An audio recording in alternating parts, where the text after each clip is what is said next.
Être épicurien, c'est se faire plaisir tout en étant attentif à notre planète, soucieux de l'environnement, respectueux des femmes, des hommes qui nous offrent ces bons produits et que ça soit bon pour notre santé.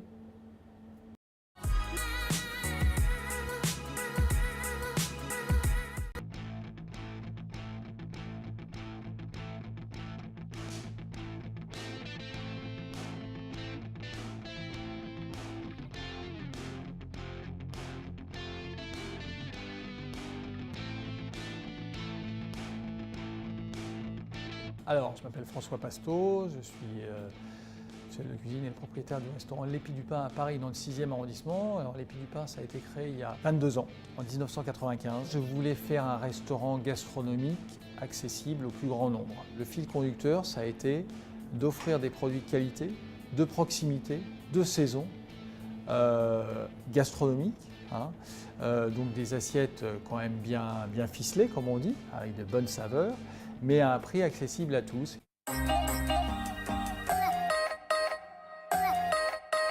Moi, comme je suis parisien, j'ai voulu revendiquer mon terroir, le terroir francilien, forcément de saison, mais autour de Paris. Donc j'ai une partie de mes produits que je vais chercher à Rungis, sur ce qu'on appelle le carreau des producteurs. Et puis sans ça, j'ai la chance d'avoir un potager dans les jardins de Courance, juste à l'extérieur de Paris, c'est avant Fontainebleau. Une belle parcelle avec un chef maraîcher et une équipe qui vont pousser les légumes pour moi. Et puis je vais au-devant d'un autre maraîcher qui s'appelle Laurent Bérorier à Neuville-sur-Oise. Mais j'attends la saison. À Paris, les tomates n'arrivent qu'au mois de juillet-août. Donc avant juillet-août, je n'ai pas de tomates dans mon restaurant. Et c'est normal.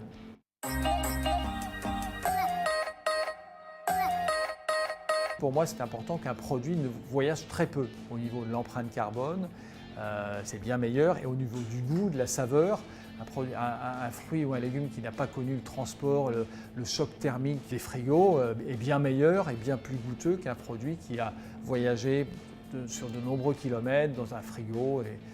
Et en plus, c'est pas bon pour la planète. Il faut beaucoup plus végétaliser nos assiettes pour être bon pour le climat, pour réduire la fameuse empreinte carbone. Et c'est vrai que ça, je ne l'avais pas il y a 22 ans quand je me suis installé. J'ai eu la chance de croiser des personnes qui m'ont aidé dans ce sens-là. Ils m'ont dit « François, tu aimes bien travailler les légumes ?» parce que c'est vrai que je construis toujours mes assiettes en commençant par les légumes et en apportant des protéines animales. Ils m'ont dit « Tu aimes bien les légumes, donc mets-en encore plus dans tes assiettes et diminue les protéines animales afin de réduire cette fameuse empreinte carbone. » Donc ils m'ont fait prendre conscience de ça. C'est pour ça, c'est important de transmettre. On parlait tout à l'heure de transmettre aux consommateurs, mais moi, ils m'ont transmis à moi comme professionnel. Donc j'ai travaillé là-dessus. Je mets beaucoup plus de végétaux, de proximité, de saison. C'est bien meilleur et je l'explique aux consommateurs. Pourquoi je commence par les végétaux sur ma carte?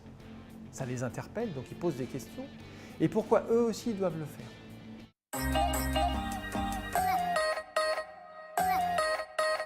En fait, le gaspillage alimentaire, il est un peu partout dans nos sociétés.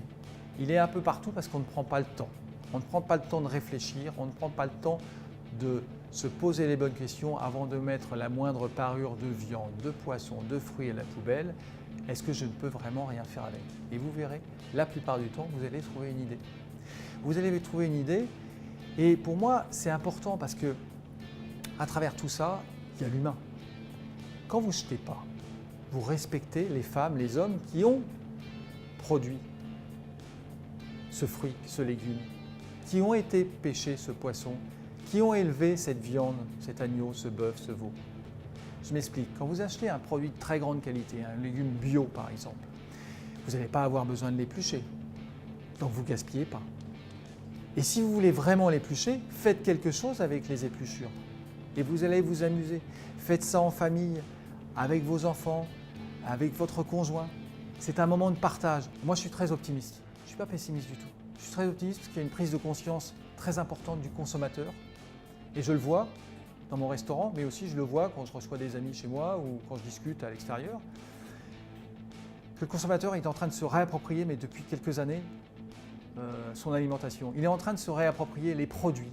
Il est en train de se poser les bonnes questions et d'agir.